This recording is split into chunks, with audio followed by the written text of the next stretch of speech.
안녕하십니까. 스트레이트 조승원입니다. 안녕하십니까. 허유루입니다. 오늘 본격적인 이슈를 다루기 전에 먼저 박덕흠 의원 얘기를 좀 하고 가야 할 것 같습니다. 스트레이트가 지난 100회 방송에서 박덕흠 의원의 이해충돌 문제를 최초로 보도했는데요. 사건이 정말 일파만파 커졌습니다. 이 사건 처음 보도한 박진준 기자 나와 있습니다. 안녕하세요. 안녕하십니까. 방송이 나간 뒤 정말 많은 일들이 있었어요. 이 피감기관들로부터 수주한 공사 금액이 2천억 원을 넘어섰고요. 결국 박덕흠 의원은 국민의힘을 탈당을 했군요. 그런데 그 정도로 끝날 문제는 아닌 것 같습니다.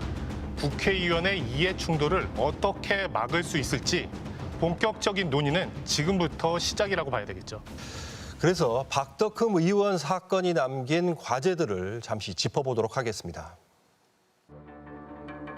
8월 23일 스트레이트는 박덕흠 의원의 가족 건설회사들이 피감기관인 서울시에서 400억 원 넘는 공사를 수주했다는 사실을 방송했습니다. 특히 신기술 사용료가 문제였습니다.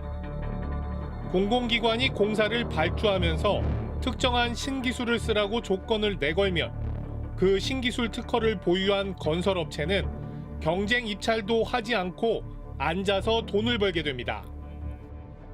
박 의원의 아들 건설업체는 이런 식으로 서울시에서만 33억 원을 받아갔습니다. 실제로 박 의원은 서울시 국정감사에서 서울시의 신기술 사용이 줄어들고 있다며 더 늘리라고 주문하기까지 했습니다.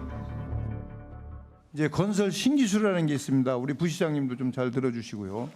서울시가 이제 2013년 같은 경우에는 133건, 2014년도에는 98건, 2015년도에는 43건 이렇게 줄어들고. 골프장에서 마주친 박 의원은 자기는 떴떴하다고 주장했습니다. 아니 그렇게 따지면은 아무것도 안 되죠. 모르겠어 그런 건 나는 내가 뭐 부탁을 한다거나 내가 영향력을 행사하거나 한 적이 없기 때문에 나는 떳떳하게 하고. 하지만 이해 충돌은 청탁이나 압력을 행사하지 않았더라도 신뢰를 훼손한다는 게 문제입니다. 뇌물이 아니다 하더라도 수천억 대의 공사를 수주하고 신기술 용료를 수십억에서 수백억을 받아갔다. 이러면 그 국회의원 직무의 신뢰성, 투명성이 어떻게든 훼손될 수밖에 없고 논란이 있을 수밖에 없다. 그러니까 애초부터 국토위하고 안행위는 피하는 게 기본이고 원칙이고 국민에 대한 예의였던 것입니다. 방송 직후 박 의원은 국회 국토위원직을 사임했지만 파문은 계속 커졌습니다. 박덕흠 의원 가족 회사들이 피감기관에서 수주한 금액이 2천억 원대로 불어난 겁니다. 특히 그중에서도 수의계약이나 다름없는 신기술 사용료가 384억 원이었습니다. 결국 지난 수요일 박 의원은 국민의힘 탈당을 선택했습니다. 당에는 더 이상 부담을 주지 않도록 당적을 내려놓는 것이 맞다는 판단을 스스로 했습니다. 박 의원 사건은 여야 공방으로 번졌습니다. 박덕흠 의원은 국민 앞에 사죄하고 국회의원직을 사퇴하십시오. 국회의원이 아닌 민간인 신분으로 돌아가 수사를 받기 바랍니다. 지금 오히려 민주당에서 이해충돌 문제가 굉장히 많습니다. 이런 문제 있기 때문에 이런 문제에 대해서도 다 함께 긍정적으로 해서 한번 국회가 이거 완전히 바꿔보자 한번. 우리가 오히려 전수조사를 해서 이해충돌의 문제가 있는 뚜렷한 전범을 만들자. 이런 의견도 많았습니다. 국회의원의 이해충돌. 박덕흠 의원만 문제된 건 아닙니다. 가장 기막혔던 것은 20대 국회에서는 더불어민주당 손혜원 의원의 이해충돌이 논란이 됐습니다. 주호영 국민의힘 원내대표처럼 자기가 강남 재건축 아파트를 갖고 있으면서 재건축에 엄청난 특혜를 주는 법에 찬성한 의원들도 역시 이해충돌 논란을 피해갈 수 없습니다. 상대적으로 감시가 느슨한 지방의회는 훨씬 더 심각해 건설업자들의 돈잔치 판이라는 비아냥까지 나옵니다. 이런 논란을 막기 위해 19대 국회에 이해충돌 방지 법안이 제출됐지만 무산됐습니다. 대상 범위가 너무 넓으니까 만약에 어떤 공무를 처리하려고 하는데 그 대상 범위에 되면 일을 어떻게 해야 돼요? 재촉 회피를 해야 되거든. 대한민국이 공무하다가 하루에도 수천 건 수만 건씩 이런 일이 벌어질 거예요. 그때마다 내가 그거 들어오면 피해자 다른 사람이 들어오고 신고하고 이게 할 수가 없거든. 21대 국회에도 역시 같은 법안이 제출돼 있습니다. 공직자들이 어떤 이제 업무를 할 때 자신의 이해관계, 사적인 이해관계와 충돌할 경우에는 내가 그 업무를 하지 못하겠다라는 회피라든지 기피를 하는 그런 제도로도 공직에 들어올 때 그러니까 신고를 하고 또 관계기관장이 공개를 할 수 있는 이런 규정이 들어 있습니다. 국회의원들이 자기 밥그릇에 손을 댈 수 있을지 모르겠습니다. 네, 그렇기 때문에 또 스트레이트가 계속해서 취재를 해야겠죠. 박진중 기자는 또 이 보도로 이달의 방송기자상 수상하셨더라고요. 네, 축하드리고 앞으로도 계속되는 깊이 있는 보도 부탁드리겠습니다. 감사합니다.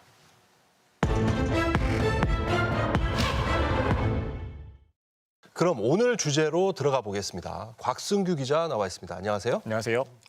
오늘은 어떤 얘기 준비하셨습니까? 사학비리입니다. 아, 사학비리. 참 이 끊이지 않고 나오는 게 이 사학비리 뉴스인데 이런 뉴스 보면 정말 화가 나거든요. 아니 왜 이렇게 근절이 안 될까요? 네, 제가 취재해보니까 사립학교 재단들이 갖고 있는 정관계 커넥션이 생각보다 굉장했습니다. 국회의원, 검찰, 교육부에까지 뻗쳐 있었습니다. 사립학교 비리가 근절되지 않는 이유 취재했습니다.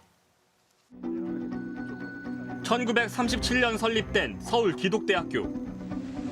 교내 곳곳에 현수막이 걸려 있습니다.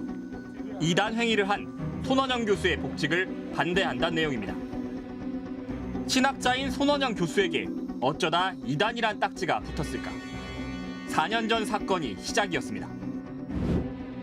개신교 신자를 자처하는 60대 남성이 법당에 난입해 불상을 파손하는 등 회불 행위를 저질러 충격을 주고 있습니다.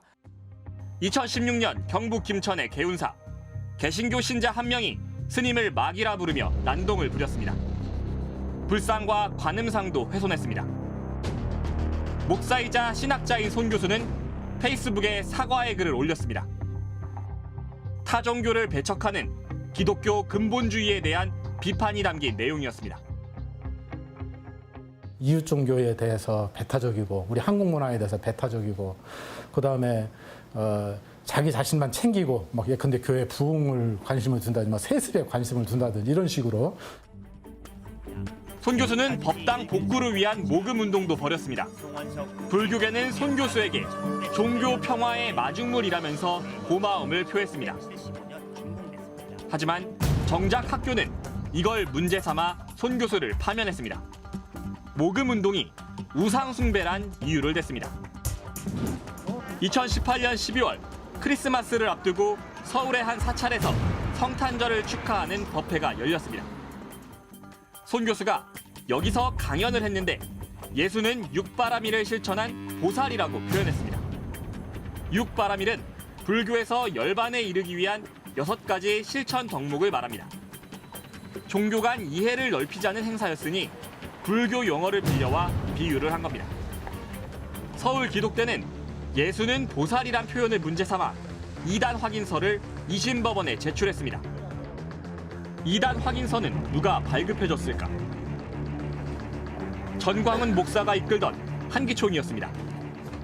그래서 절에 가서 설교를 했다는 그 이유로 해서 한기총에서 전광훈 목사를 앞세워가지고 그렇게 저를 이단으로 몰았어요. 그래서 증명서를 이제 재판부에 제출을 하고 그랬죠. 손 교수에게 이단이란 딱지를 붙여 학교에서 쫓아낸 이유는 따로 있었습니다. 2015년 서울기독대는 교육부 대학구조개혁 평가에서 최하위인 2등급을 받습니다. 학생들은 학교 재정이 파탄난 데에 대한 책임을 지고 이강평 총장의 사퇴를 요구하며 시위를 벌였습니다. 네, 많은 교수님들하고 학생들이 총장 퇴진에 대해서 얘기를 했었죠.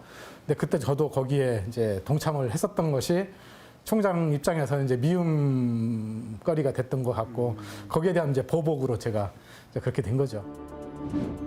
이강평 총장의 측근인 교직원 이모 씨가 학교 돈 5억 5천만 원을 횡령해 구속된 사건도 벌어졌습니다. 교육부는 중징계를 권고했지만 처벌은 정직 1개월에 그쳤습니다. 심지어 학교 측은 이 씨가 검찰 수사를 받는 동안 5천만 원 정도를 빌려주기까지 했습니다. 이 총장은 자기는 모르는 일이라고 주장했습니다. 손원영 교수는 법원에서 파면은 무효란 최종 판결을 받았습니다. 하지만 학교 측은 손 교수의 복직을 거부하며 강의도 배정하지 않았습니다. 연구실 출입도 막고 있어 손 교수의 책상은 복도에 있습니다. 법원의 최종 판결까지도 무시하고 있는 이 학교의 총장 이강평 씨. 한기총 공동회장을 지낸 목사입니다. 노무현 정부 당시 사립학교법 개정을 무력화시키는 데 앞장섰던 인물입니다. 아니 법원에서 이 복직을 시키라고 판결이 났어요. 이 법적 판단이 끝난 문제인데 이 총장은 이걸 거부를 했다. 아니 사립학교 총장이 법보다 위에 있는 겁니까? 파면 사유도 어이가 없습니다. 종교 화합을 주장한 건데 이걸 무슨 우상숭배, 이단으로 낙인을 찍었습니다. 게다가 이단 확인서를 떼준 사람은 전광훈 목사였습니다. 네, 전광훈 목사. 하나님 까불면 나한테 죽어 뭐 이런 말 했던 사람 아닙니까? 아니 지금 누가 누구한테 뭐 이런 이단이라는 말을 하는지 참 답답하네요. 방금 보신 이강평 총장 사례처럼 학교를 마치 개인 왕국처럼 운영하는 곳이 한두 군데가 아닙니다. 그런 학교 한 곳 더 보여드리겠습니다. 광주의 한 고등학교 이야기입니다. 광주광역시 명진고등학교. 2018년 9월 이 학교에서 스쿨미트 운동이 일어났습니다. 일부 교사들이 일본군 위안부 사진을 보여주며 너네도 이때 태어났으면 위안부였어라고 말했고 사업할 땐 여자를 조사해라. 여자는 머리부터 발끝까지 돈이다란 말을 했다는 학생들의 폭로가 나왔습니다. 광주시 교육청이 전수조사한 뒤 교사 7명은 해임, 4명은 정직, 1명 감봉 등 16명의 징계를 요구했습니다. 하지만 학교 측은 1명만 해임하고 나머지는 모두 학교 현장에 복귀시켰습니다. 검찰에서 불기소 처분을 받았다는 이유였습니다. 명진고등학교의 재단은 학교법인 도연학원입니다. 2009년 최신옥 씨에 이어 2015년부터는 김인전 씨가 이사장을 맡고 있습니다. 둘은 부부입니다. 그런데 2014년과 2015년 이사장 부부의 두 딸이 연이어 이 학교 정교사로 채용됐습니다. 면접에서 교장이 두 딸에게 최고점을 줬습니다. 교장은 이들의 이모부였습니다. 광주시 교육청은 채용 공정성을 훼손했다며 교장을 해임하라고 요구했습니다. 하지만 재단은 견책 처분만 내렸습니다. 사립학교법상 교육청이 교원 징계를 요구해도 재단이 무시하면 그만입니다. 강제력이 없기 때문입니다. 단지 학교장이 응시자와 친인척이라는 관계 때문에 문제시 삼는 것 같은데 교장이 면접에 참여했다는 것 자체에 대해서 문제 삼는 것은 형평성에 좀 어긋난다고 생각이 듭니다. 두 딸은 지금도 교사로 근무 중입니다. 채용을 둘러싼 잡음은 계속됐습니다. 2017년 서울 강남의 한 식당. 최신옥 전 이사장이 신입교사 채용에 응시한 지원자를 은밀하게 불러 돈을 요구했습니다. 5천만 원을 주면 정규직으로 뽑아주겠다는 거였습니다. 원래는 1억 5천만 원이다. 기타 과목 1억 5천만 원, 국영수 1억 원이다. 근데 선생님은 1차를 합격했으니 5천만 원을 기여금 형식으로 자기한테 주면 자기가 합격을 시켜주겠다라는 말을 제안을 합니다. 끊임없이 제안을 했죠. 저한테 계속 이런 좋은 기회가 없다. 손 씨는 며칠 고민 끝에 이사장의 제안을 거절하고 이런 사실을 다른 지원자들에게 털어놨습니다. 이런 제안을 받았는데 이런 제안에 대해서 저는 거절한 사실이 있습니다. 저는 아마 안 될 가능성이 높을 것 같으니 선생님들께서는 편하게 시험 보시면 될 것 같습니다. 라고 제가 말씀을 드렸던 기억이 있고요. 그런데도 무슨 이유인지 학교 측은 손 씨를 합격시켰습니다. 그러나 이 사실을 알게 된 다른 지원자가 신고해 수사로 이어졌습니다. 최신옥 전 이사장은 1심에서 징역 6개월을 선고받고 법정에서 구속됐습니다. 최 전 이사장이 감옥에서 풀려난 지 1년 만인 올해 6월 2년간 교사로 일한 손 씨가 갑자기 해임됐습니다. 학교 측은 손 씨가 제안을 바로 거절하지 않아 돈을 줄 의사가 있었다며 손 씨를 배임 증제 미수로 고발까지 했습니다. 학생들은 반발했습니다. 대자보를 쓰고 피켓 시위를 벌이며 보복성 해임을 철회하라고 요구했습니다. 학교 측은 거칠게 반응했습니다. 대자보를 학교 게시물로 덮어버렸고 졸업생은 물론 재학생까지 명예훼손으로 경찰에 고소했습니다. 제가 징계당하거나 또는 제가 어떤 그 고소고발을 당하는 것보다 그 사람들이 어떤 고소고발을 당하는 건 사실 제 입장에서 보기가 너무 힘들고요. 특히 학생들한테까지 고소고발을 했다는 사실은 너무 용납이 안 되더라고요.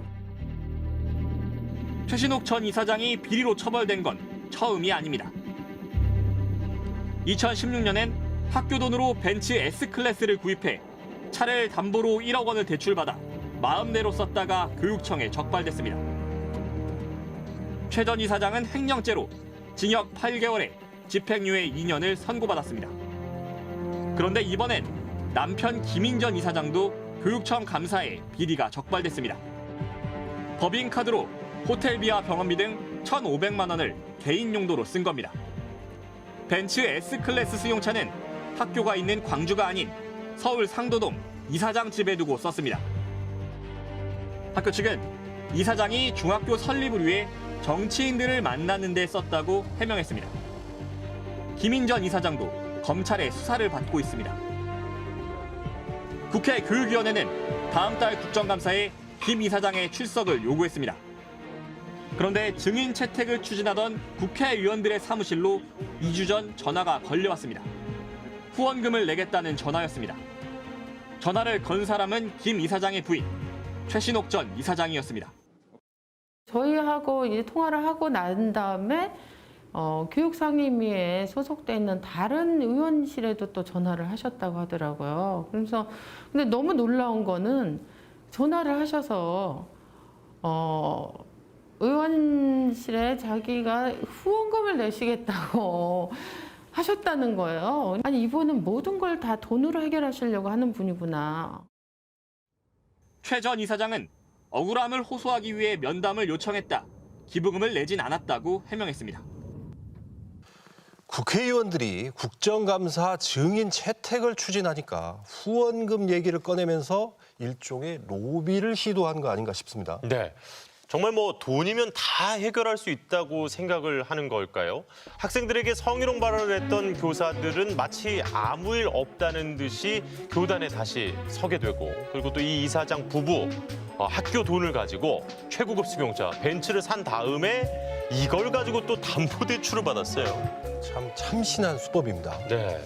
네, 그런데도 명진고 측은 아니 다른 학교는 문제가 더 많은데 왜 우리 학교한테만 이러냐 이런 반응을 보였습니다. 그만큼 사학 비리가 광범위하고 심각하다는 얘기일 겁니다. 그런데 이 심각한 사학 비리 중에서도 절대 빼놓을 수 없는 학교가 있습니다. 어디죠? 수원대입니다. 여기는 뭐 워낙 보도가 많이 나온 곳이라서 뭐 말 그대로 사학 비리의 끝판왕이다 뭐 이런 오명까지 있잖아요. 맞습니다. 수원대는 그동안 비리로 잡음이 끊이지 않았는데도 정작 총장 일가는 한 번도 제대로 처벌받지 않았습니다. 이 수원대 사건을 보면 한국 사회 권력 집단의 끈끈한 커넥션이 보입니다. 검찰, 국회, 조선일보까지 연결된 이 커넥션을 지금부터 보시겠습니다. 경기도 화성시에 있는 수원대학교. 2011년 감사원 감사로 처음 비리가 적발된 이후 배임과 횡령, 뒷돈까지 수많은 비리 혐의로 수사를 받았습니다. 그 비리 의혹의 한가운데 있는 인물, 설립자의 아들인 이인수 전 총장입니다. 하지만 이인수 전 총장은 한 번도 제대로 처벌받은 적이 없습니다. 어떻게 처벌을 피해갈 수 있었을까? 지난 2014년 수원대에 대한 교육부 감사에서 33건의 비리가 적발됐습니다. 교육부가 수사를 의뢰했습니다. 수원대 교수협의회도 이인수 총장을 횡령과 배임 혐의로 고발했습니다. 거기에 채용 비리 의혹까지 터져나왔습니다. 수원대가 김무성 당시 새누리당 의원의 딸을 교수로 채용했는데 김무성 의원이 그 대가로 이인수 총장이 국정감사 증인으로 채택되지 않도록 압력을 행사했다는 의혹이었습니다. 검찰은 사건의 중대성을 고려해 특수부에 사건을 배당하고 수사에 착수했습니다. 검찰 특수부까지 나섰으니 이제 수원대의 비리가 낱낱이 밝혀지게 될까? 그런데 이듬해 6월 이인수 총장을 고발했던 A 교수에게 뜻밖의 전화가 걸려옵니다. 수원지검 특수부 검사였습니다. 당시 통화 녹음입니다. 수장님 방에 오셔서 면담하고 가신 건 제가 말씀을 들었는데 정작 제가 직접 통화한 적이 없어가지고 제가 또 기록 열심히 보겠습니다. A 교수는 총장 일가의 비리를 고발했다가 파면당한 상태였습니다. 검사는 슬그머니 복직 얘기를 꺼냈습니다. 저쪽에서는 교수님들을 다시 복직하는 그런 것에 대해서도 좀 자기들이 뭐 전향적으로 생각을 하고 있다. 뭐 그런 취지의 의견서도 하나 내더라고요. 그게 사실 사건하고 진짜 연관은 없는 거니까 이렇다 저렇다 뭐 그것 때문에 이렇게 할 그거는 아닌데 이런 의사들이 있다고 하면은 이거는 제가 이제 또 뭐 교수님한테 말씀을 드리는 게 또 서로한테 혹시 또 도움이 되지 않을까 싶어가지고. 사립학교 비리 사건을 파헤쳐야 할 특수부 검사가 오히려 학교 측 대리인 역할을 하면서 고발인을 사실상 회유한 겁니다. 검사는 설득을 이어갔습니다. 이거는 제 생각이에요. 저쪽에서 갑자기 복직하시죠. 이렇게 하는 건 사실 기대하기가 어렵잖아요. 이게 뭐든지 다 이게 약간 좀 쿵짝쿵짝 주고받는 이게 또 대화라는 게 그런 거니까 먼저 한번 만나. A 교수가 거절하면서 이날 통화는 끝났습니다. 그런데 닷새 뒤 검사가 또 전화를 했습니다. 통화 가능하세요, 교수님? 뭐 한번 다른 교수님하고 말씀 좀 나눠보셨어요? 예, 그래갖고서 나눠갖고서 의견서도 오늘 제출했는데 가르치면 되는데. 그럼 뭐 취지는 어떤 취지죠? 어차피 뭐 문면은 보면 되는데. 법칙은 법에 따라서 이렇게 되는 거고 그 수원지검에서는 원칙대로 좀 수사를 해줬으면 하는 그런 거예요. 수사는 그거는 또 수사랑은 어차피 별개니까요. 수원대 그쪽에서 저희한테 이제 이야기하게 그 말씀을 하셔가지고 사실 그거를 한번 좀 연락을 또 드렸어요. 이게 딴 게 아니라 학교 측하고 좀 서로 이제 의사소통할 어떤 채널이 좀 없다는 취지로 제가 말씀을 들어서. 그러더니 넌지시 학교 측 대화 창구를 지정해 줍니다. 저도 사실 되게 조심스러운 부분인데 박철수 총장님하고 한번 말씀을 나눠보시면 어떨까 라는 생각도 들어서 한번 그걸 겸겸해서 한번 연락을 드렸습니다. 박철수 총장은 이인수 총장의 최측근으로 당시 수원과학대 총장이었습니다. 특수부 검사의 은밀한 제안은 계속됐습니다. 원래 저는 이제 고소사건 오면은 화해를 많이 권유를 하거든요. 교수님도 퇴직도 얼마 안 남으신 뭐 그런 말씀을 하시니까 뭐 이제 복직을 할 수 있는 기회가 있으면 이것도 도움이 되실 수 있겠다는 생각이 들어서 뭐 말씀을 나눠보셔가지고 뭐 나쁠 건 없으니까요. 그리고 또 그거랑 별도로 어차피 수사는 뭐 또 수사대로 또 어차피 진행을 하는 거니까 별도니까요. 별도. 이런 전화를 막내급 검사가 혼자 결정하고 걸었을까? 당시 지휘라인은 수원지검장 강찬우, 차장검사 이정회, 특수부장 이용일이었습니다. 이 전화를 걸고 얼마 지나지 않아 검찰은 고발된 의혹 40건 중 39건을 무혐의 처분했습니다. 딱 한 건, 이인수 총장이 소송 비용으로 학교 돈 7,500만 원을 빼돌렸었다는 혐의만 기소했습니다. 검찰은 이마저도 정식 기소가 아니라 고작 벌금 200만 원에 약식 기소했습니다. 벌금 300만 원 이상과 업무상 횡령, 배임 등의 300만 원 이상은 사립학교법상 교원의 당연퇴직 사유가 됩니다. 그러니까 총장인 이인수 씨가 300만 원 이상의 벌금이 확정되면 물러나야 돼요. 그러다 보니까 이제 200만 원으로 금액을 맞춘 건데 이럴 것 같으면 차라리 왜 100이나 50 하지 왜? 그렇지 않겠습니까? 법원은 사안이 중대하다고 보고 이 총장을 정식 재판에 회부했습니다. 이 총장은 4년째 재판 중인데 항소심에서 벌금 1,000만 원을 선고받고 대법원에 상고했습니다. 특수부 검사라는 사람이 전화를 걸어서 한 말이 충격적입니다. 비리 수사해달라고 고발을 했더니 특수부 검사는 복직을 미끼로 회유를 한 거 아닌가 싶어요. 네, 그러니까 고발을 취하하면 복직을 할 수 있게 해주겠다. 이제 누가 봐도 그렇게 들릴 만한 제안을 학교 측에 했는데 이걸 검사가 다리를 놓은 셈이 됐군요. 이거 보니까 검사 스스로도 뭔가 캥겼던 것 같습니다. 그러니까 자꾸 조심스럽다 이런 말을 하잖아요. 네, 당시 전화를 건 특수부 검사는 막내급이었습니다. 막내급 특수부 검사가 혼자 결정해 이런 전화를 걸었을 가능성은 거의 없다고 봐야겠죠. 누군가 윗선의 지시를 받지 않았을지 의심이 되는 상황입니다. 그러니까 이 전화 통화 이후에 이 고발 혐의 40건 가운데 딱 한 건 빼고 39건은 무혐의가 됐어요. 이야, 대단하네요. 맞습니다. 왜 대체 특수부 검사는 이런 전화를 걸었을까? 검찰이 수사는 제대로 했을까? 이런 의문이 꼬리를 뭅니다. 그 답을 추적했습니다. 이인수 총장의 정치권 인맥은 놀라울 정도로 방대합니다. 김무성 전 새누리당 대표, 이인수 총장의 30년 지기인데 딸은 수원대 교수였습니다. 박기태 전 국회의장, 역시 딸이 수원대 교수입니다. 정세균 총리, 이인수 총장의 대학 동기인데 국감 증인 채택 무산에 관여했다는 의혹을 받았습니다. 한광옥 전 민주당 상임고문, 수원대 재단인 고은문화재단 이사장이었습니다.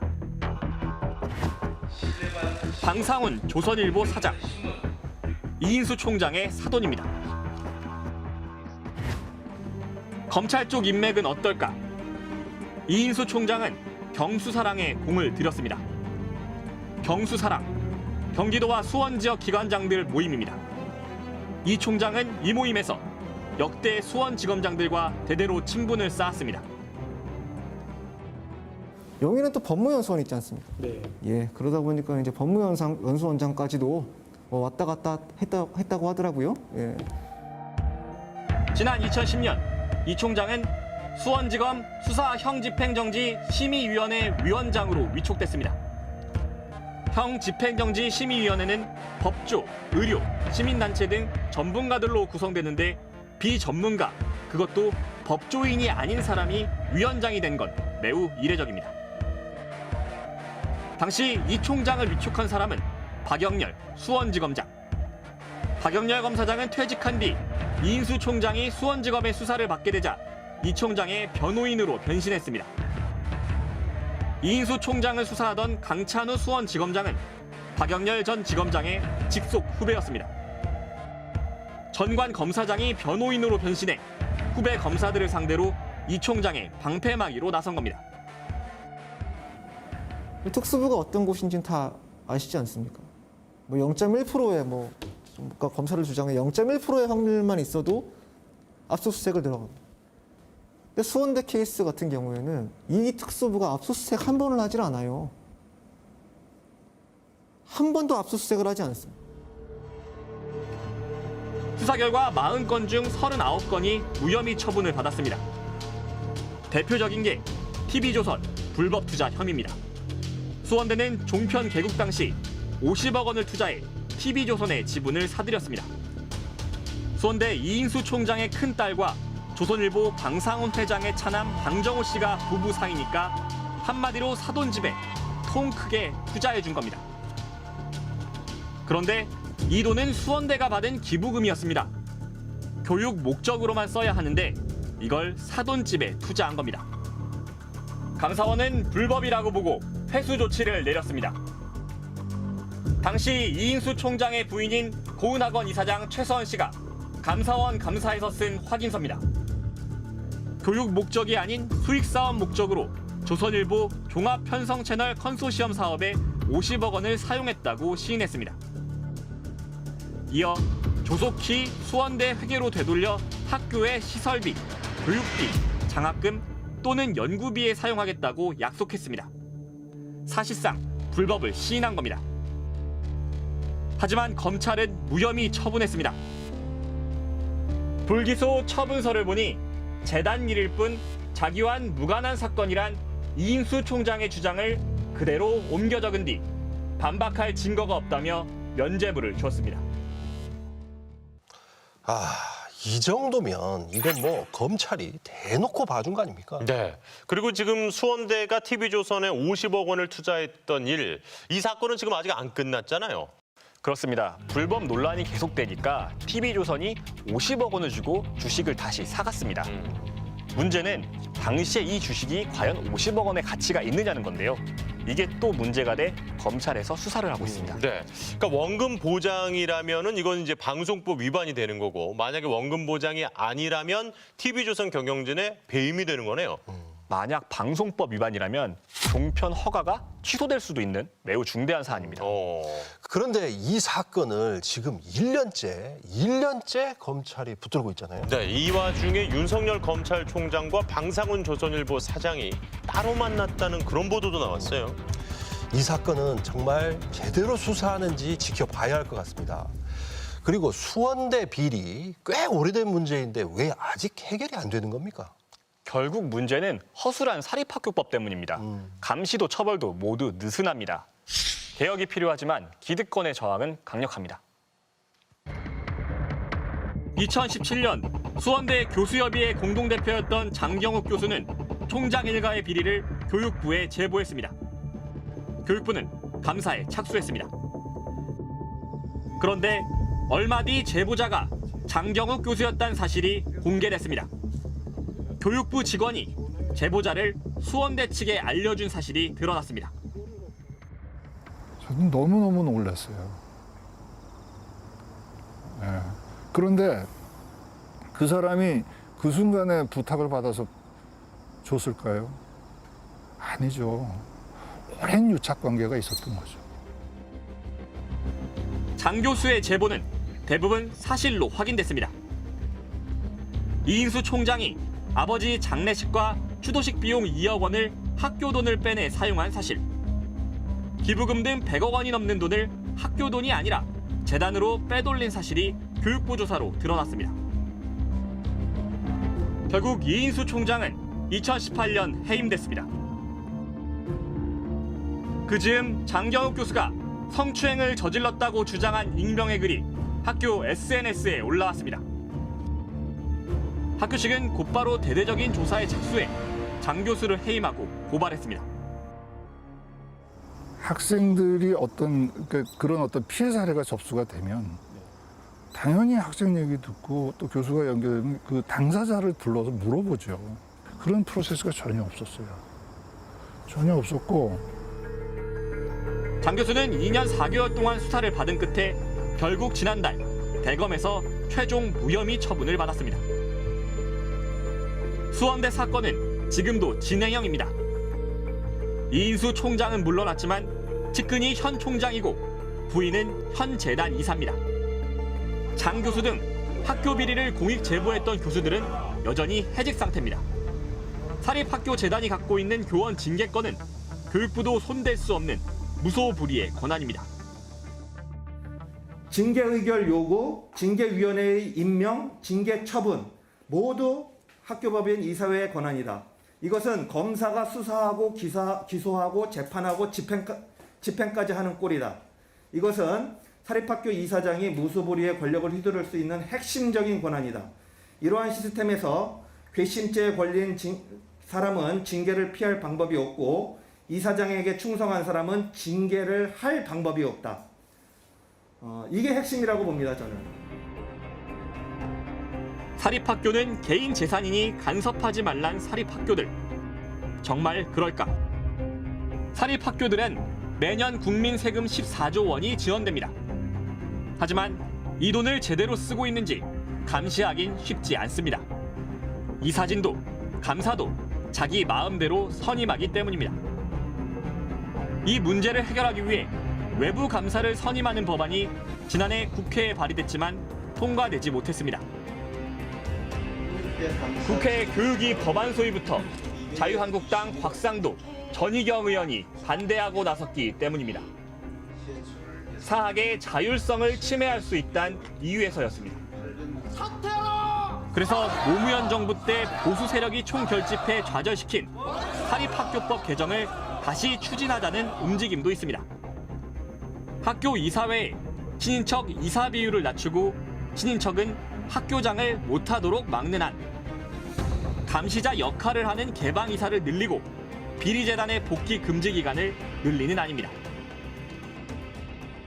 과거에도 사학개혁과 관련된 국민들의 요구 그리고 또 사학개혁이 일부 이루어졌다가 다시 후퇴하고 있는 상황들을 경험했기 때문에 사학개혁 참으로 어렵다라고 하는 트라우마가 있는 것은 사실인 것 같습니다.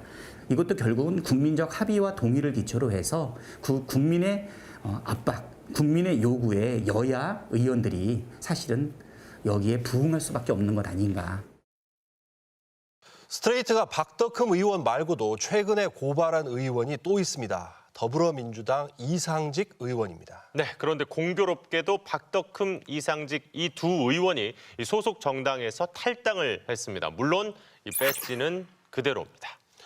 이상직 의원 비리 의혹, 곽순기 기자가 취재했잖아요. 네, 재산 형성 과정에 여러 불법 의혹들 그리고 선거법 위반 의혹도 고발했는데 현재 수사가 진행 중입니다. 네, 박덕흠 의원과 이상직 의원 사건을 보면서 여야가 어떻게 이런 사람을 이 국회의원 후보자로 공천을 할 수 있나 이런 생각 참 많이 들었습니다. 정치권이 제대로 검증하지 않으면 언론과 유권자가 더 철저하게 감시해야 할 것 같습니다.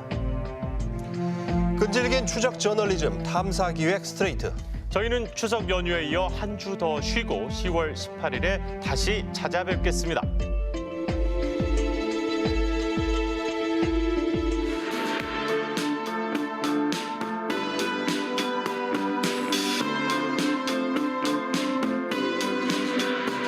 I was a child of the flatlands, industrial turrets, where our fairy tale castle. Cylindrical towers loom over wild horses, not far from the prefabs and the trains. I was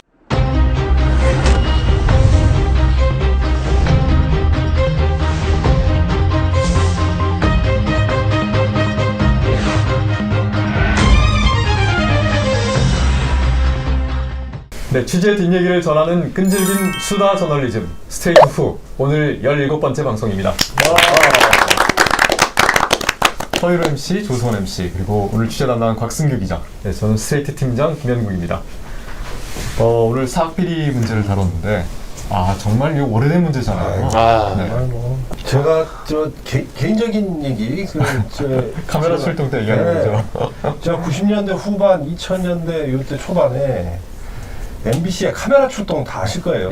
카메라 출동 제가 마지막 기자였어요. 그러니까 저희 때 제가 취재를 잘못해서 그런지 모르겠지만 저희 때를 마지막으로 카메라 출동이 폐지가 된 마지막 기자였는데 그때 단골 주제가 사학비리였어요. 근데 카메라 출동 그 역사를 보면 사학비리를 어마어마하게 많이 다뤘어요. 그러니까 저는 오늘 이런 방송을 하면서 어떤 기분이 드냐면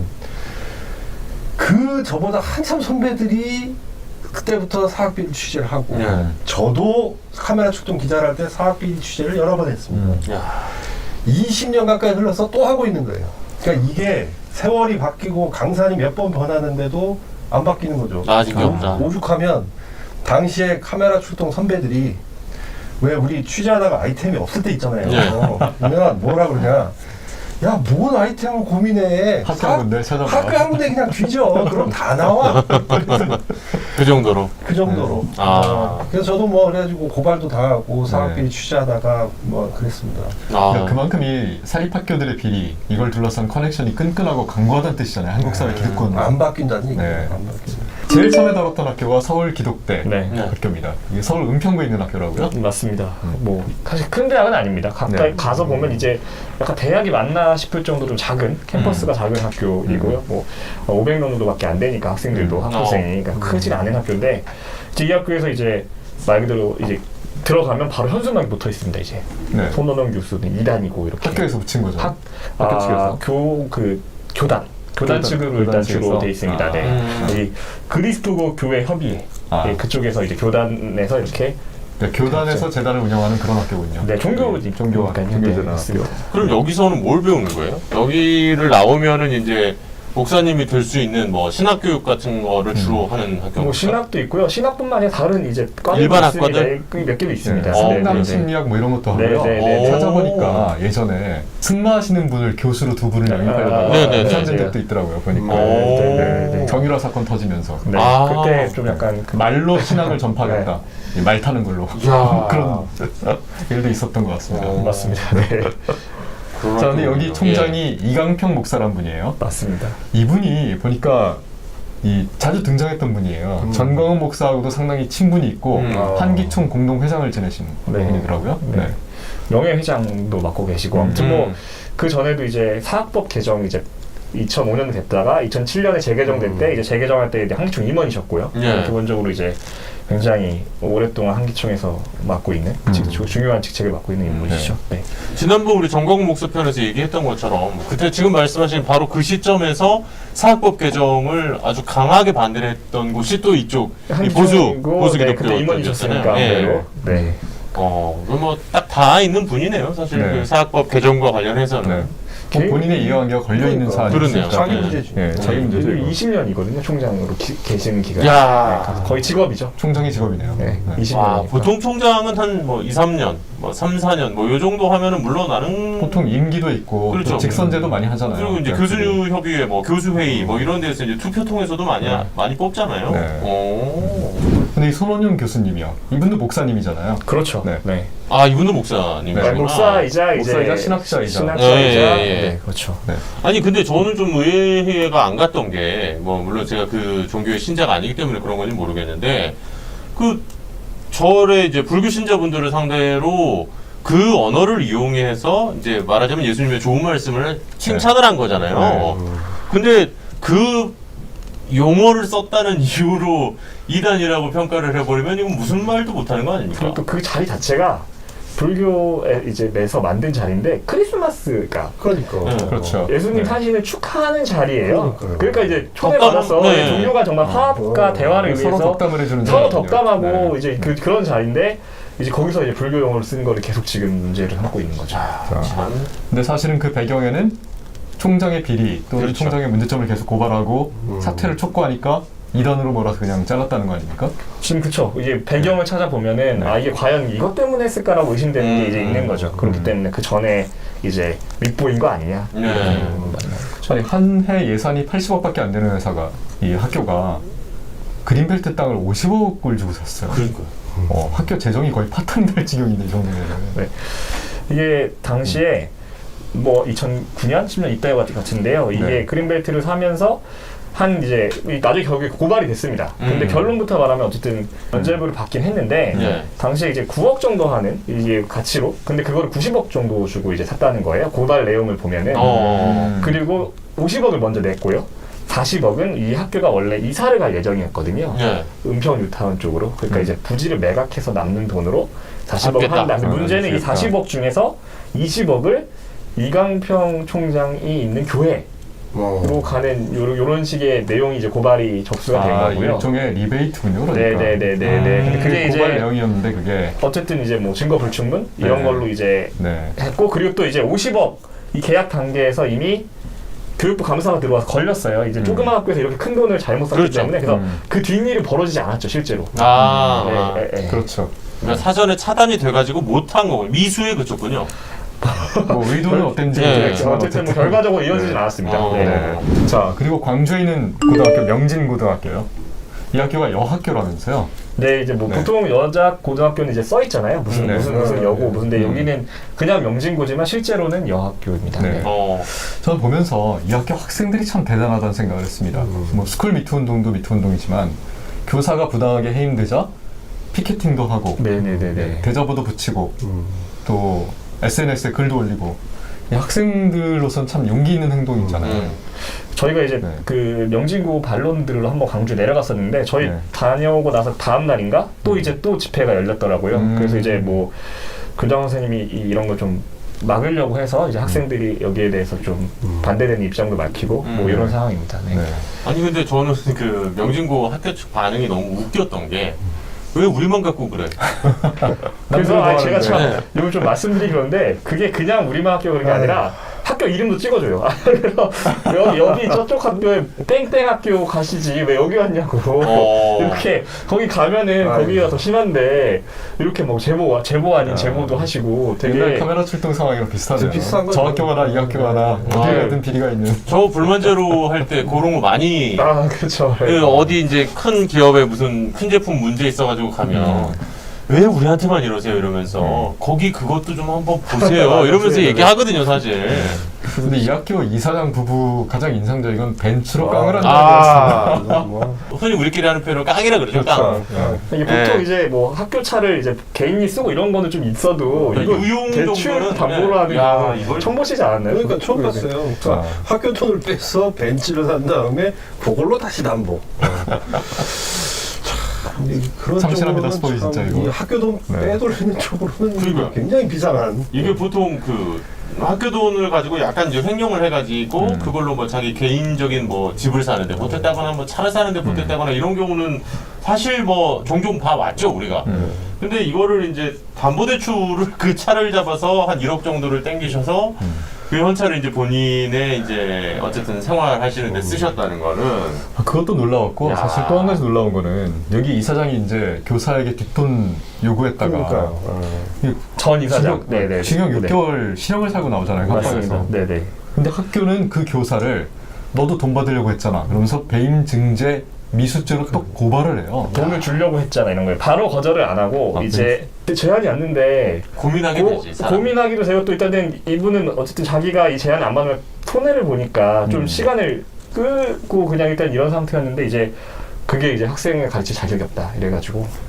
아니 그러니까 자기들이 주려고 해놓고. 아니 돈을 달라고 했잖아. 자기들이 달라고 해놓고. 왜 바로 거절 안 했냐. 왜 바로 거절 안 했어? 너도 줄 생각 있었던 거 아니야? 뭐 이런 거 아니에요. 근데 결국에는 이분이 안 줬잖아. 안 주고 그게 이 시험 중간에 체험 과정 중간에 이 문자를 보내가지고요. 저는 이제 뭐 이제 연락하지 마세요. 뭐 이런 얘기를 하죠. 이제 저는 제안을 받아들일 수 없습니다. 그 1차 합격한 교사가 4명인가 더 있었대요. 네, 추가로 4명이 있어요. 그래서 그분들한테 다 얘기를 했다는 거예요, 교사님이.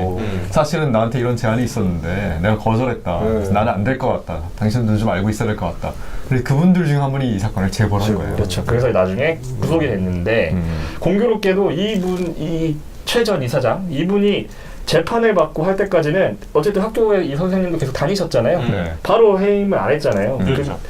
그러다가 이제 확정 판결이 나고 그 다음에 이제 깜빵 갔다 오고 이제 다 더 이상 법적인 심판이 끝나고 나서 이제 과거의 여러 가지 사례들을 모아서 이제 한 건데 한마디로 나 감옥 갔다 왔으니 너도 한번 엿먹어봐라 뭐 이런 거잖아요. 근데 학교 측 입장은 뭐 이렇게 이런 키우고 작은 일이 누적돼서 했다고 하는데 아니 그렇게 심각한 문제면은 바로 조치를 했어야 되는데 그렇죠.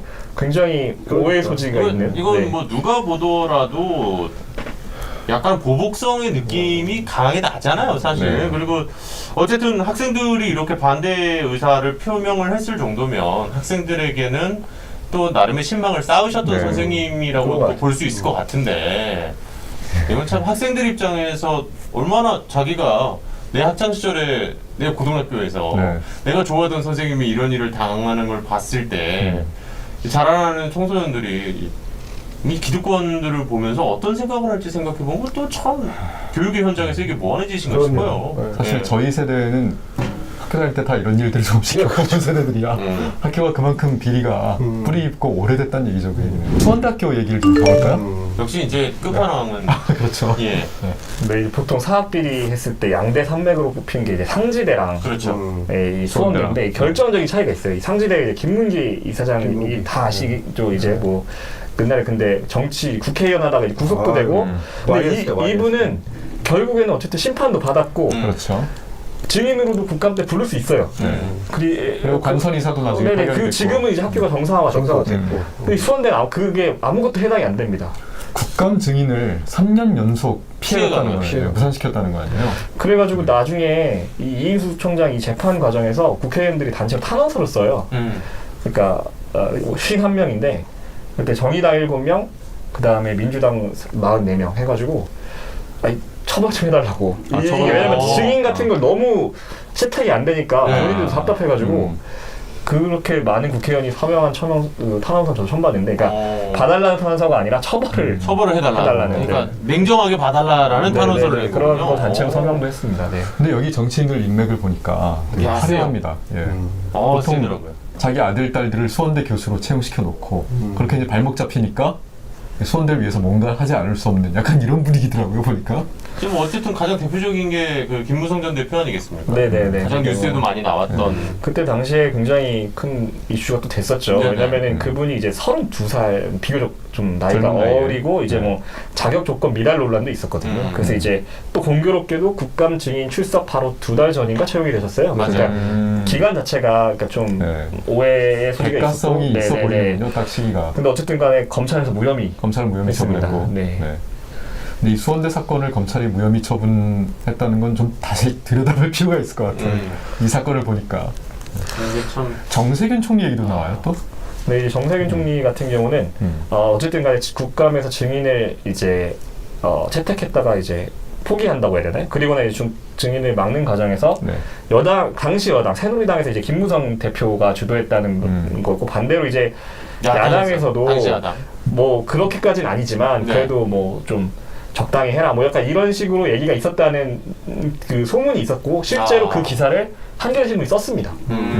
그래서 정 총리 당시는 총리가 아니셨지만 정 의원이 이거를 가지고 소송을 걸었는데 한겨레신문이 승소했습니다. 그러면 박영렬 수원지검장 같은 경우에 그 무슨 수사 심의위원으로 위촉해놓고 거액을 받았겠지 않아? 바로 변호사로 변신을 하잖아요. 수원지검장에서. 맞아요. 이인수에. 나중에 이제 결국에는 완전히 이제 전관이 있잖아요. 심지어 수원지검장이 수원지검 사건을 하는 그리고 자신이 수원지검장 시절 차장검사였던 분이 현 지검장인 차장을 이렇게 했는데 제가 사실 통화를 한번 했는데 그래도 뭐 이렇게 뭐 정황 같은 거 없다. 뭐 누가 박영렬 검사장이요? 아마 수사에 그런 게 어딨니 안 봐줬을 거다라고 얘기하는데 그게 과연 일반인의 상식적인 눈높이에서 맞는 얘기인지. 네. 이게 40건 중에 39건을 무혐의 처분했어요. 곽승규 기자가 이게 받아온 수원지방검찰청의 불기소 이후 통지서입니다. 아, 이게 그거군요. 예. 제가 좀 봤어요. 그래서 이거. 일단 고발된 혐의가 가나다라 마바사에서 차까지 있어요. 간단하게 살펴보면 특경가법 배임, 특경가법 횡령, 업무상 배임, 업무상 횡령, 배임 수재, 사문서 위조, 위조 사문서 행사, 업무방해, 사립합격법 위반, 뇌물공여. 이렇게 이제 고발이 된 겁니다. 정말 무슨 대형 마트에 와 있네요. 그런데 이 불기소 처분서를 보면 한국 검찰 뭐가 문제인가 이게 어느 정도 좀 보이는 것 같습니다. 아까 그 TV조선 사건 있었잖아요. 예, 50억. 그 사건의 불기소 처분서를 보니까 고발인 주장을 써놔요 일단. 그 다음에 피의자의 주장, 즉 이인수 총장 측의 주장을 잔뜩 써놓습니다. 그리고 증거 판단으로 들어가 보니 이렇게 돼 있어요. 증거들을 살펴보니 수원대 총장인 자신과 무관하다는 이인수 총장의 주장과 부합하는 것 같은데 고발인 주장만 가지고는 얘가 주장하는 거를 뒤집을 수 없는데 증거가 없어. 증거 불충분 무혐의. 그 증거를 조사하는 애들이 검사 아닙니까? 아 그렇죠. 근데 압수수색을 한 번도 안 했거든요. 그리고 이때 당시에 다른 여러 언론에서 이 문제를 많이 다뤘어요. 사실 저도 한 번 다뤘던 문제이기도 한데 이게 기자들이 취재해서 학교가 인정한 부분이 이제 취재하다 보면 있는데 그런 것조차도 제대로 반영이 안 돼 있어서 이거는 사실 한국 검찰의 이 권력은 여기서 나오거든요. 기소권에서 나오는 게 아니라 기소하지 않을 수 있는 권리를 갖고 있기 때문에 검찰 대놓고 봐줄 수 있기 때문에 이건 누가 봐도 대놓고 봐준 불기소 처분서예요. 우리가 사실 그 무죄를 유죄로 만든 검사 얘기를 많이 했었잖아요. 맞습니다. 근데 사실 진짜 무서운 건 유죄를 무죄까지 무죄로 가지도 않게. 네.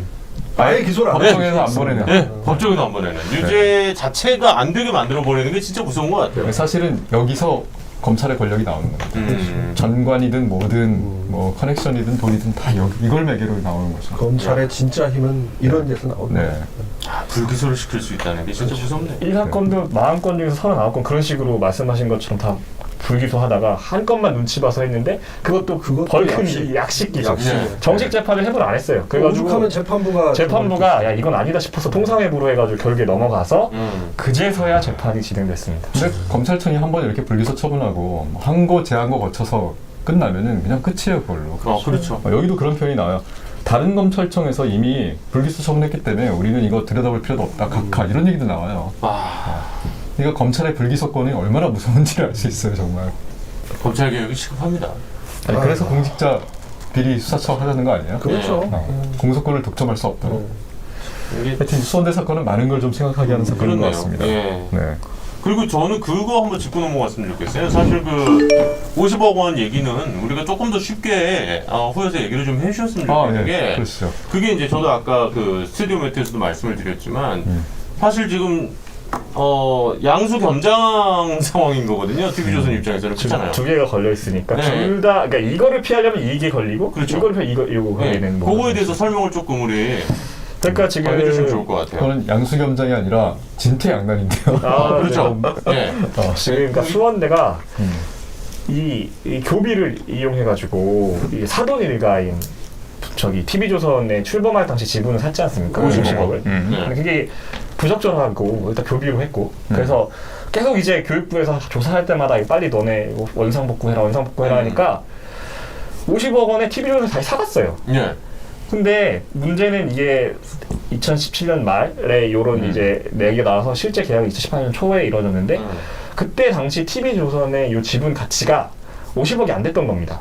왜냐면은 종편이 한참 꼬라박고 있을 그렇죠. 때니까. 이 시기가 최근에 어쨌든 뭐 몇몇 경연 프로그램으로 TV조선이 많이 올라온 거 맞습니다만 많은 대중적인 인기가 생긴 건 맞습니다만 딱 요 시기면은 정말 뭐 드라마도 다 망해갖고 아예 안 하고 막 이럴 때거든요. 그래서 이제 보면은 수원대 법인에서 각 자체적으로 측정한 이제 가치는 한 32억 정도 되고요. 32억. TV조선 측에서 본 거는 이제 주당해서 한 대충 한 40억 정도? 그래도 이제 어쨌든 50억에서 그거를 50억을 주고 대상했다는 네네. 근데 어쨌든 뭐 TV조선 입장에서는 그럼에도 불구하고 원래 50억에 샀던 거를 나중에 50억에 한 거니까 거래에 문제 없다 이런 논리가 기본적으로 있어요. 그래서 이걸 한번 언론에 보도되니까 조선일보가 지면을 털어서 그러니까 상당히 할애해서 이걸 공식적으로 반박을 했습니다. 그런 식으로. 그러니까 이 문제가 쉽게 설명한 이거예요. 저도 뭐 정확히 모르지만 종편이 출범 당시에 몇몇 조건들이 있었을 거예요. 그 중에 하나가 투자자들을 실제로 모아서 투자금을 받아와야 된다는 거죠. 맞아요. 그래야 니네 허가를 해주지. 그 MBN도 사실 그 문제가 걸리는 거잖아요. 다 그런 주식 자기 납입하는 게 문제죠. 근데 수원대가 50억을 투자해줬단 말이에요. 겉으로는. 근데 이게 진짜 투자였을까 과연. 혹시 원금 보장 약속받고 그냥 집어넣은 거 아니냐. 도와준 거 아니냐. 지금 그 의혹이 있는 거죠. 결과적으로 보면 50억 그냥 받았으니까. 그렇죠. 근데 만약에 그렇다면은 종편 허가가 아예 취소될 사안인 거죠, 이거. 굉장히 심각한 사안인 거죠. MBN의 주식 가장납입 사건과 비슷한 사건이에요. 그렇죠. MBN도 지금 상당히 위기잖아요. 그런 부분에 있어서. 그래서 그 방송법의 위반이 무서워서 피하려다 보면 이제 배임 이제 그렇죠. 가치가 50억이 안 되는 거를 TV조선이 50억 줬으니까 결국에는 회사에 손해를 끼친 거죠. 그렇죠. 그런 지금 뭐 조선일보는 물론 부인하고 있지만 그런 상황입니다. 근데 검찰이 이 수사를 지금 1년 정도 붙잡고 있단 말이에요. 계속 서울중앙지검에 고발이 됐는데 오래 걸리겠네요. 검찰의 힘 중에 하나가 또 질질 끌 수 있는 힘이 있는 거예요. 그래서 누가 아무도 얘기를 못해. 왜? 우리 증거 보강 중이다. 열심히 수사하고 있습니다. 열심히 하고 있다. 뭔 소리냐? 우리 수사 열심히 하고 있습니다. 라고만 하면 그러고 나중에 세간에서 이 사건이 잊혀질 때쯤 불기소 처분서 하나 쓰는 거죠. 뭐 전형적인 거죠. 그러니까 스트레이트가 계속 얘기를 해야 되는 것 같아요. 그러니까 검찰은 원하는 시점에 자신들이 원하는 시점에 수사를 시작하고 원하는 시점에 수사를 끝내서 공표할 수 있는 그 힘을 갖고 있는 거예요. 그거 갖고 소위 말하는 장난질을 많이 쳐온 거죠. 참 이거 수원대 끔찍합니다. 무섭습니다, 좀. 저희가 그래서 이 곽승규 기자가 전화를 걸었던 검사, 그다음에 당시 수원지검 지휘라인 대검찰청에도 반론을 요구했어요. 그러니까 왜 전화한 거냐 도대체, 누가 시킨 거냐, 그리고 수사는 이거 봐준 거 아니냐 이런 질문들을 보냈어요. 답변이 없다가 사흘 만에 왔어요? 왔습니다. 답이 왔어요. 제가 읽어드릴게요. MBC 스트레이트 취재 사항에 대한 답변, 이 대검찰청에서 보내온 겁니다. 수사 재판이 진행 중이거나 확정된 특정 사건에 대하여 검사가 인터뷰하는 것은 부적절하다고 판단되어 인터뷰에 응할 수 없음을 양해하여 주시기 바랍니다. 전부입니다. 뭘 자꾸 양해를 하라고요? 자, 그러면 제가 궁금한 거, 박 기자. 우리가 뭐 어쨌든 여러 가지 문제로 실명을 공개하지는 않았습니다만 이 막내급 특수부 검사였다는 이 양반 지금은 혹시 어디서 활동하고 있는지 알고 계세요? 이제 당시에 수원지검에서 이 B 검사 이후에 전환 이 B 검사. 네. 일단은 서울중앙지검 좋은 데 가셨고요. 지금도 모 기관의 파견 검사 나왔어요. 파견 인사는 되게 검사분들이 되게 가고 싶어하는 좋은 직이거든요. 보직이잖아요. 네네. 물론 이제 우리가 방송에서도 얘기했지만 막내급이 이건 독단적으로 하기엔 진짜 사실 불가능한 거잖아요. 네. 아이 대한민국 검찰이 어떤 조직인데요. 상명하복 딱 그렇죠. 그거 아니에요? 이거 혼자 했다 큰일 납니다 이런 일. 아니야. 되게 뭔가 찜찜한 것 같아요. 그렇죠. 보면 계속 본인도 계속 그러잖아요. 이게 제가 이렇게 하면 오해를 살 여지가 있어서 조심스러운데 하면서 그런 얘기를 반복하면 근데 결국엔 계속 도돌이표처럼 같은 얘기를 하더라고요. 네. 자기도 캥긴 거지. 캥기는 거지. 근데 그럴 수밖에 없었던 이유가 있지 않을까. 그러니까 당시 수원지검장이 강찬호 검사장이었는데 이인수 총장의 변호인은 강찬호 검사의 직속 상관이었던 박영렬 전 수원지검장이었고 그 점에 뭔가 해답이 숨어 있지 않을까라는 생각도 듭니다. 우리가 뭐 알 수 없죠. 그렇죠. 영화 보면은 맨날 그런 거 많이 봤잖아요. 우리가 영화에서 뒤에서 갑자기 선배님 이러고 딱 하면 그거 좀 있잖아 그거 이제 둘이 술 한잔 먹고 뭐 내부자들이 나오는 거 아니에요? 내부자뿐만이 아니라 진짜 많잖아요. 그런 근데 그게 과연 이게 그냥 완전히 픽션인가 이런 것들을 보면 정말 이게 픽션일까라는 생각을 할 수밖에 없게 만드는 거죠. 네. 사립학교 비리는 어쨌든 이 노무현 정부 때 한번 좌절이 됐었고 그렇죠. 당시 한나라당과 보수 개신교 계단에서 비상대책위까지 구성해서 시국기도 열고 엄청 정부를 공격하고 그래서 결국은 이게 법이 다시 후퇴했잖아요. 20년이 지금 지난 건데 20년 가까이 15년 이상 지난 건데 이 결국은 다시 좀 개정을 해야 되지 않을까요? 이건? 21대 국회에서 이 얘기가 지금 논의는 좀 시작이 된다. 뭐 법안들이 이제 여당 쪽에서 계속 발의가 되고 있고요. 근데 뭐 이제 개별 의원들이 이제 하나하나에 관심되는 사안, 예를 들어서 회계 감시를 강화하자. 그 다음에 이제 지금 계속 내부 고발자들이 피해를 보니까 내부 고발자를 보호하자. 뭐 이런 식으로 지금 있는데 이제 결국에는 이런 것들이 한번 병합돼서 한번 큰 논의가 있어야 되지 않을까 싶습니다. 사실 사립 유치원들도 작년인가요? 네. 크게 한번 문제가 됐잖아요. 그렇죠. 그때 이제 이들의 주장은 이거 사유재산이고 정부가 왜 여기다 간섭하려고 그래? 우리끼리 알아서 잘할게 라는 거였는데 사실은 유치원도 그렇고 사립학교도 그렇고 국민 세금이 엄청나게 투입이 되잖아요. 네. 대학도 마찬가지고. 그렇죠. 연간 한 14조 원 정도? 이제 앞으로 또 고등학교까지 무상 교육이 되면은 더 많은 돈이 투입되겠네요. 네. 그러니까 국민 세금이 들어가는데 우리가 낸 세금이 들어가는데 세상 어느 조직이든 돈이 있고 그런데 감시는 소홀하다? 이거는 비리가 안 생길래 안 생길 수 없어요. 제가 꼰대 인증 한번 할까요? 옛날 좀 이제 거슬러 올라가서 오늘 수원대 얘기했으니까 지금은 수원대 보고 우리가 사학비리의 끝판왕이라 그러지만 옛날에는 그 유명한 대학이 있습니다. 지금은 폐교된 서남대라고. 서남대. 이홍아 그분이 이홍아 그분의 그 기사 한번 뒤져보시면 그 항상 붙는 수식어가 뭔지 아세요? 수식어가 이홍아 그분의 수식어가 사학대도예요. 사학대도. 왜냐 대법원에서 확정 판결 났거든요. 네. 대법원에서 확정 판결 난 그 횡령 액수가 1,000억 원입니다. 1,000억 원. 그래서 이런 분들이 근데 자 그러면 서남대가 2018년도인가에 이제 폐교가 됐는데 이게 얼마 걸렸어요? 그 과정까지 가는데 그 부실하고 비리 대학이 카메라 출동에서도 서남대를 여러 번 했어요. 아이템 없으면 했어요. 가기만 하면 아이템이 되니까. 그래서 그렇게 우리가 고발하고 했는데도 그게 얼마 갔냐고요. 그 단죄까지 이루어지는데 폐교되는 데까지 20년 걸렸어요. 아까 상지대 얘기하셨죠? 상지대는요. 제가 상지대도 좀 취재해봤거든요. 20년 전에. 20년 전에 취재했던 상지대. 최근에 해결됐잖아요. 2018년인가 해결됐잖아요. 정상화됐잖아요. 상지대에서 비리 문제 때문에 학생들이 시위 시작한 게 언제인지 아세요? 1970년대 중반이에요. 그래서 교수님들이 그런 얘기를 해요. 상지대 출신의 교수님들이 계실 거 아니에요. 야, 내가 대학 다닐 때 북치고 이거 했는데 노 교수가 됐어요. 얼굴이 백발이 됐는데 이분이 아직도 학교가 이러고 있는 거야. 40년이 걸렸군요. 3, 그러니까. 4년, 40년이 걸린 거예요. 정상화까지 가는데.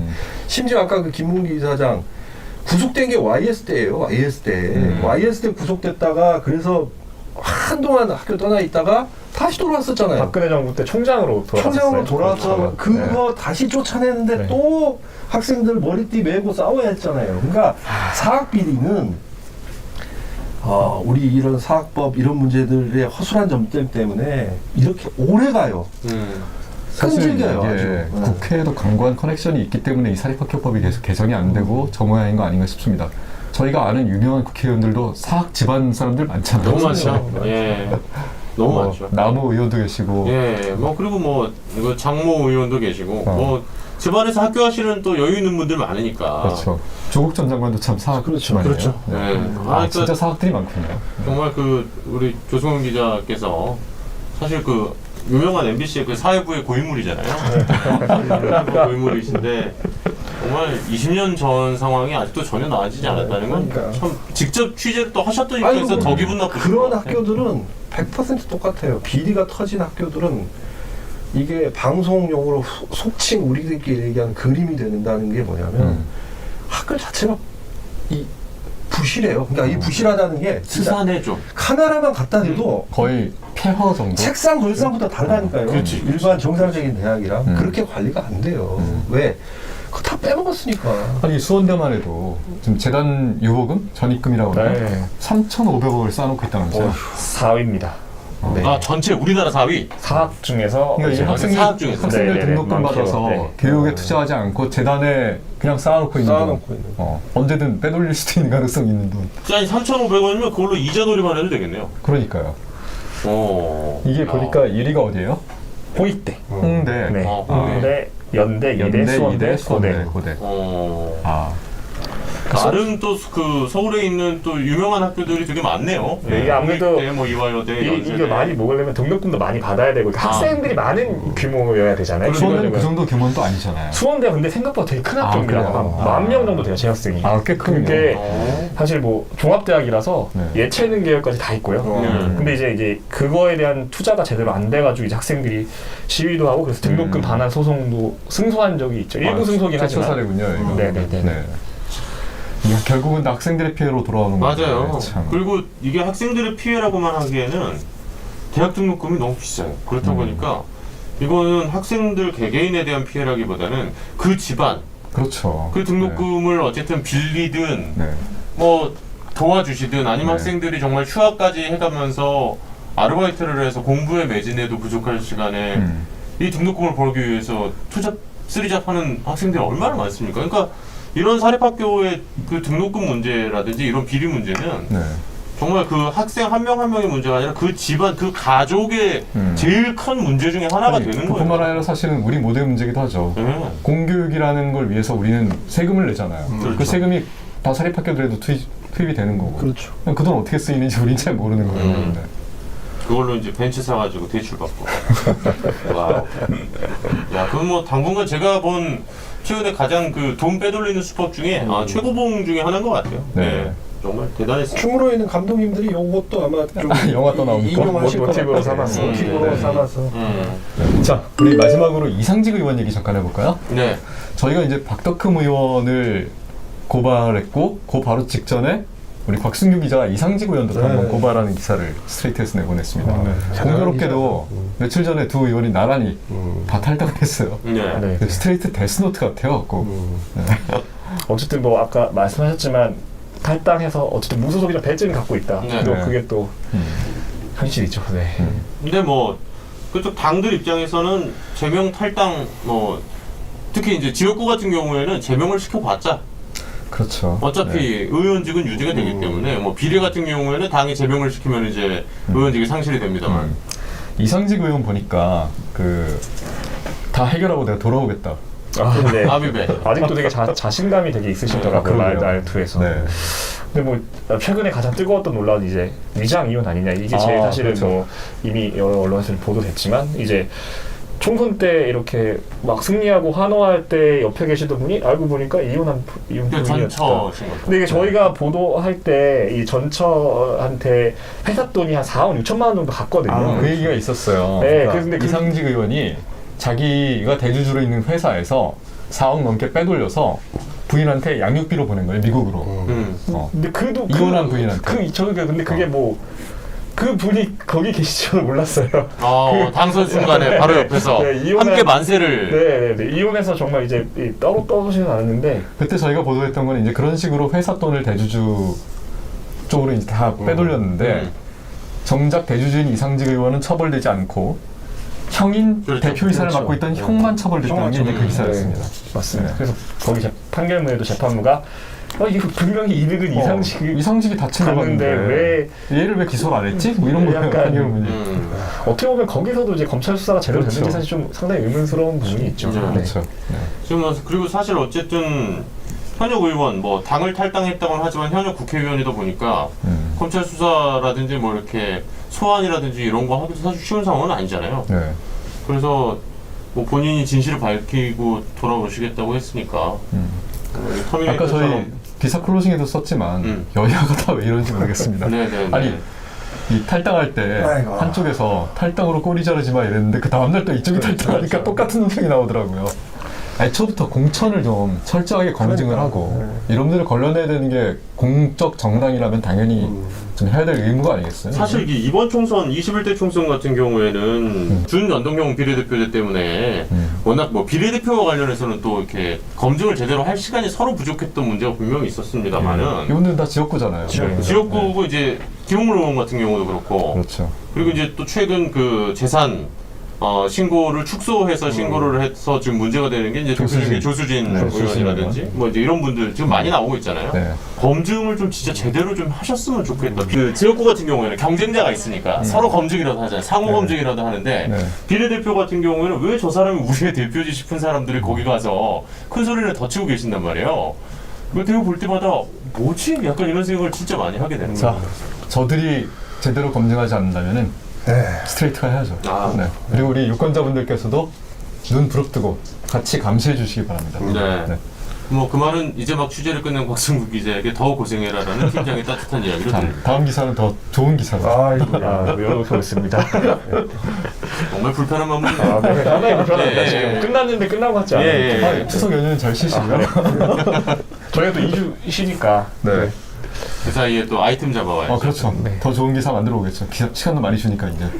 다른 기자도 많이 주시죠. 자, 오늘 방송 여기서 끝날까요? 네. 고생 많으셨습니다. 자, 저희는 이제 추석 연휴 지나고 10월 18일 연휴 뵙겠네요. 다시 재충전하고 더 좋은 기사로 찾아뵙겠습니다. 자, 구독, 좋아요, 알림 설정도 꼭 해주시고요. 한방사수도요. 자, 그러면 고맙습니다. 10월 18일에 인사드리겠습니다. 고맙습니다.